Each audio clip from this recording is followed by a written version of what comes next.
Backup প্লেয়ারকে, তার পিছনে কোনো একটা বড় হাত আছে, তাকে সামনে নিয়ে আসবেন, তাকে দিয়ে বারবার ট্রাই আপ করাবেন।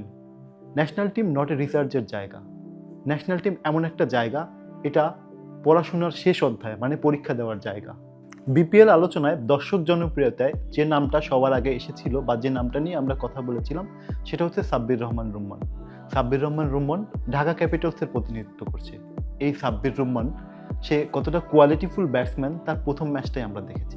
কার্যকরী 10 বলে 21 রানের যে ইনিংসটা, 200-র উপরে স্ট্রাইক রেট নিয়ে জয়টাকে আরও স্বাচ্ছন্দ্য এবং সফলভাবে শেষ করা, এই যে ফিনিশিং রোলটা খেলেছে, সেটা সাব্বির দ্বারা সম্ভব। এবং আমরা বাংলাদেশীয় ক্রিকেট দর্শক, বাংলাদেশি ক্রিকেট ভক্ত, এরা আগে থেকে বিশ্বাস করি যে সাব্বিরের মধ্যে ওই কোয়ালিটি কনফিডেন্স আছে, সে ব্যাটিংয়ে স্বাচ্ছন্দ্যে ছক্কা মারতে পারে। টি-20 ক্রিকেটে যেমনটা দরকার আমরা এই সাব্বিরের থেকে পাই। কিন্তু এই বিশ্বাসটা বোধহয় বাংলাদেশ ক্রিকেট ম্যানেজমেন্টের নাই। যে ছেলেটা চলে না, যাকে দিয়ে লিগেও পারফর্ম করানো যায় না, যাকে দিয়ে আমরা ঘরোয়া টুর্নামেন্টগুলোতে পারফরমেন্স পাই না, দিব্যি সে ন্যাশনাল টিম খেলে যায় অনায়াসে। কিন্তু যে ছেলেগুলো হার্ডওয়ার্ক করে তাদের জায়গা পাকাপোক্ত করে, দলের কার্যকরী ইনিংস খেলে, দলের জায়গাগুলো সুস্পষ্ট পারফরমেন্স দিয়ে প্রমাণ করে, সবার চোখে আঙ্গুল দিয়ে দেখিয়ে দেয় হি ইজ ক্যাপাবল, বাট বাস্তবিক প্রমাণে যখন ন্যাশনাল টিম গঠন করা হয়, যখন নির্বাচকরা এই নামগুলো সামনে আসে, তখন এগুলো ছুঁড়ে ফেলে দেয়।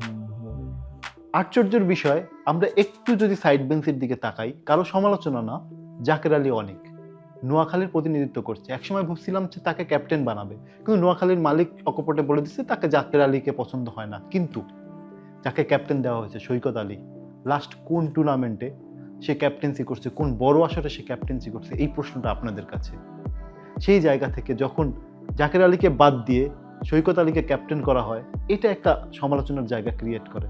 জাকের আলী পারফরমেন্স দিতে পারছে না ন্যাশনাল টিমে, লিগগুলোকেও তার ব্যাট হাসছে না, তারপরও দিব্যি দেখা যায় ন্যাশনাল টিম সিলেকশন কমিটির চোখে সে উজ্জ্বল নক্ষত্র। কিন্তু এইসব সাব্বিররা থেকে যায় ধুলার আড়ালে। মিরপুরের গ্রাউন্ড বলেন, সিলেটের গ্রাউন্ড বলেন, যাদের ব্যাট হাসে, কিন্তু তারা রয়ে যায় এই দর্শক দৃষ্টির অগোচরে, সিলেকশন দৃষ্টির অগোচরে।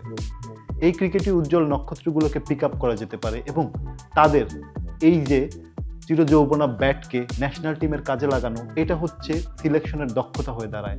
ন্যাশনাল টিম ভালো রেজাল্ট করবে কোন দিকে? যখন প্রতিভাকে আপনি সাইড বেঞ্চে রেখে দিবেন, যখন কোনো একটা ব্যাকআপ প্লেয়ারকে, তার পিছনে কোনো একটা বড় হাত আছে, তাকে সামনে নিয়ে আসবেন, তাকে দিয়ে বারবার ট্রাই আপ করাবেন। ন্যাশনাল টিম নট এ রিসার্চের জায়গা। ন্যাশনাল টিম এমন একটা জায়গা, এটা পড়াশোনার শেষ অধ্যায়, মানে পরীক্ষা দেওয়ার জায়গা। এখানে যে কয়টা রান করবে তার ক্যারিয়ার গ্রাফটে ওই রানগুলো হিসাব হবে। এখানে যে কয়টা তার ভালো ইনিংস থাকবে সেইগুলোর হিসাব হবে। এখানে একটা রানের জন্য পুরো জাতি অপেক্ষা করে, পুরো ক্রিকেটীয় সাপোর্টার অপেক্ষা করে, 18 কোটি দর্শক অপেক্ষা করে।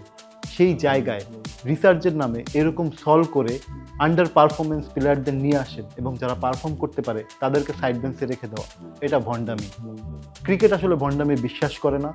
সিলেকশন প্যানেলের চোখ খুলুক, যারা এই বিপিএল বা ঘরোয়া টুর্নামেন্টে ভালো পারফর্ম করে তাদেরকে পিক করেন, দেখেন ন্যাশনাল টিমের হাইপটা তারা নিতে পারে কিনা। সোনা পোড়ালে নাকি খাঁটি হয়, তো সেই জায়গায় পরীক্ষিত প্লেয়ারদের সাইড বেঞ্চে রেখে আপনি অযোগ্য কাউকে নিয়ে আসলে সেখান থেকে ভালো ফল বয়ে আনতে পারবে না। সেই দৃষ্টিটা আরেকবার ন্যাশনাল টিমে দিয়ে দেখুন।